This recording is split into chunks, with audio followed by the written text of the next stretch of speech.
ফারুইয়া আস-সালিহা বুশরা মিনাল্লাহ, যেটা ভালো স্বপ্ন সেটা হয় আল্লাহর পক্ষ থেকে।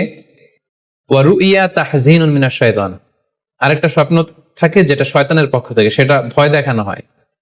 ইযা রাআ আহাদুকুম রুইয়া ইউহিব্বুহা, তোমাদের কেউ যদি কোনো স্বপ্ন দেখে যে স্বপ্নটা সে পছন্দ করে, মানে স্বপ্নটা দেখে he feels good or she feels good, তার ভালো লাগছে, তাহলে বুঝতে হবে ফা ইন্নামা হিয়া মিনাল্লাহ, এই স্বপ্নটা আল্লাহর পক্ষ থেকে, এটা সাধারণ স্বপ্ন নয়, এটা খুবই অর্থবহ স্বপ্ন। তখন সে কি করবে? ফালিয়াহমাদিল্লাহ আলাইহা, সে তখন এই সুন্দর স্বপ্ন দেখার কারণে আল্লাহ শুকরিয়া করবে।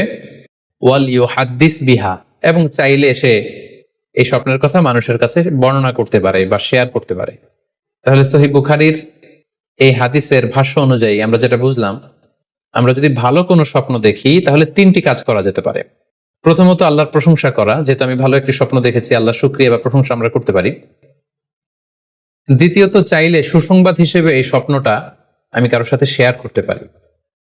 আর 3 নাম্বার হচ্ছে এমন ব্যক্তিকে আমি শেয়ার করব যে আমাকে ভালোবাসে বা যে আমার শুভাকাঙ্ক্ষী, তা না হলে আমি হিংসার শিকার হতে পারি। কারণ আন-নি'মাতু মাহসুদা, যে কোনো ধরনের নেয়ামতি, আপনি যদি আল্লাহর কোনো বিশেষ মার্সি, ব্লেসিংস বা নেয়ামত পেয়ে ধন্য হন, এটা সবার ভালো নাও লাগতে পারে, এটা সবার অন্তরে সহ্য নাও হতে পারে, ফলে আপনি হিংসার শিকার হতে পারেন। সো ভালো স্বপ্ন দেখলে আপনি চাইলে কারোর কাছে শেয়ার করতে পারেন। সেক্ষেত্রে সে যদি আপনার শুভাকাঙ্ক্ষী হয় বা আপনাকে পছন্দ করে, আপনাকে ভালোবাসে, এরকম কাছের কারোর সাথে আপনি শেয়ার করতে পারেন। আমরা সবাই নিঃসন্দেহে এরকম ভালো ভালো স্বপ্ন দেখতে চাই, আমরা কেউই ভয়ঙ্কর কোনো স্বপ্ন দেখতে চাই না। আমরা নিঃসন্দেহে এমন স্বপ্ন দেখতে চাই রাতের বেলায় যে স্বপ্নে আল্লাহ তাআলার পক্ষ থেকে আমাদের জন্য দিক নির্দেশনা থাকবে, অথবা কোনো সুসংবাদ থাকবে, কিংবা থাকবে আগাম কোনো সতর্কতা বাণী। এ জাতীয় ভালো স্বপ্ন যদি আমরা দেখতে চাই তাহলে আমাদের কি করা উচিত? সেক্ষেত্রে সর্বপ্রথম আমাদের যেটা করতে হবে, আমাদেরকে সত্যবাদী হতে হবে। সাধারণত সত্যবাদীদের স্বপ্ন সত্য হয়ে থাকে। যেখানেই সত্য সেখানেই যেন আমার অবস্থান হয়, আমি যেন সবসময় সত্যের পক্ষে থাকি। 2 নম্বর হচ্ছে আকলুল হালাল, আমাকে হালাল খেতে হবে। যারা হালাল খায় তাদের স্বপ্ন সাধারণত সত্য হয় এবং অর্থবহ স্বপ্ন হয়। পাশাপাশি আল্লাহ তাআলার দেয়া যে আদেশ নিষেধ সেগুলো আমাকে মেনে চলতে হবে। 4 নম্বরে রাত্রিবেলা আমি যখন ঘুমাবো আমাকে অজু করে ঘুমাতে হবে। ওয়ায়ানামু আলা তাহারা, পবিত্রতার সাথে যদি কেউ ঘুমায় তাহলে অজু করে ঘুমালে রাতে সে যে স্বপ্ন দেখবে সাধারণত সে স্বপ্নটি সত্য হয়। যদি সম্ভব হয় ক্যাবলামুখী হয়ে শোয়া, ক্যাবলামুখী হয়ে আমরা শুতে পারি।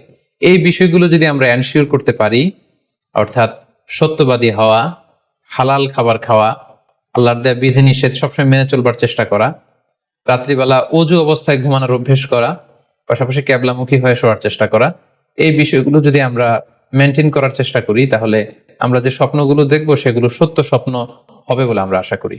প্রিয় সুধী, এবারে আমরা জানবো স্বপ্নের দ্বিতীয় প্রকারের ব্যাপারে, অর্থাৎ যেটাকে আরবিতে বলা হচ্ছে হল, বা আমরা বলেছি শয়তানি, যেটা শয়তানের পক্ষ থেকে আসে।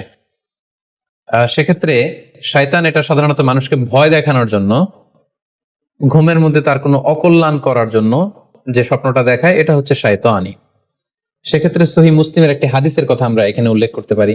সেখানে আল্লাহ রাসূল সাল্লাল্লাহু আলাইহি ওয়াসাল্লাম বলেছেন, আর রুইয়া মিনাল্লাহ, ভালো স্বপ্ন হচ্ছে আল্লাহর পক্ষ থেকে, ওয়াল হুলমু মিনাশ শাইতান, আর খারাপ স্বপ্ন হচ্ছে শয়তানের পক্ষ থেকে।